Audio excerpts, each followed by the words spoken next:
শেষ হয়নি। কৃষকদের নিয়ে যে 17 সালে হাওড়ডুবি হয়েছিল, সেই হাওড়ডুবিতে ফসল তলি সবাই এটা দেখেছে। 17 সাল আর চাই না, সেই মানব সৃষ্ট হাওড়ডুবি আমরা চাই না। আমাদের জন্য যেহেতু রাষ্ট্র বরাদ্দ দিয়েছেন, সেটার যথাযথ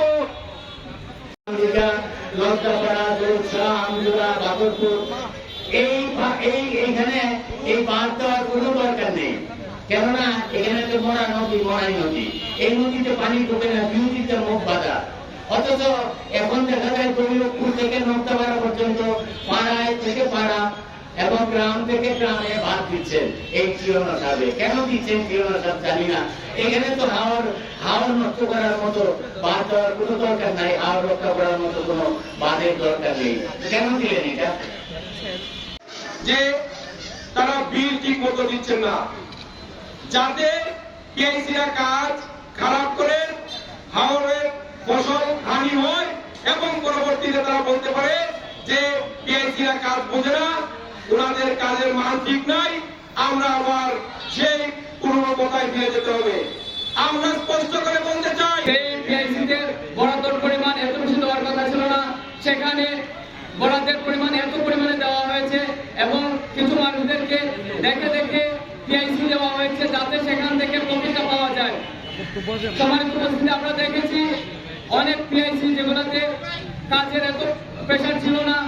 আমরা 24-25 সালে তেমন বন্যা হয়নি, যে বন্যায় সরকারি জমি, সরকারি যে নদী আছে, ওই নদী খনন করে ওখান থেকে তারা মাটি কাটন এবং পানি উন্নয়ন বোর্ডের যে যৌথ সমন্বয় বা সমঝোতার মাধ্যমে যে অনিয়ম দুর্নীতি চলছে, যদি এইভাবে যদি চলতে থাকে পানি উন্নয়ন বোর্ডের দুর্নীতি, তাহলে মনে হয় সরকারি আমাদের যে ট্যাক্সের টাকা দেওয়া হয়, এটা আমরা দেওয়া বন্ধ করে দেওয়া সবচেয়ে উত্তম।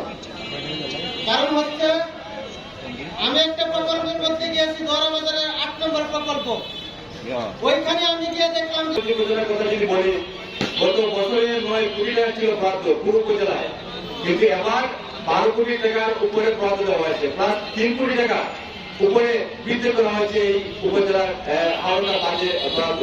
কিন্তু আমার প্রশ্ন হচ্ছে, প্রত্যেক বছরে যদি হাওড়ে আমরা মাটি দিই, তাহলে এই মাটিগুলো আসলে যায় কোথায়? কেন প্রত্যেক বছর হাওড়ের বাজের জন্য টাকা? হাওড়ের দুর্নীতি দুর্বৃত্ত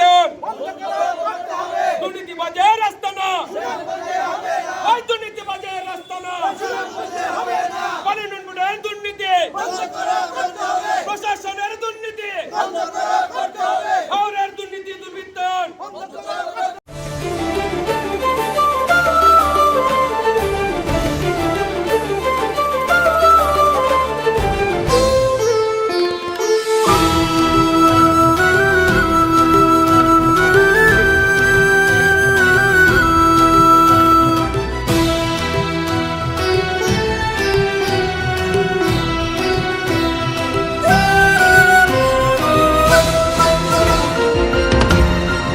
টেকনাফ থেকে তেতুলিয়া, রূপসা থেকে পাথুরিয়া, বিশ্বজুড়ে রূপসী বাংলা।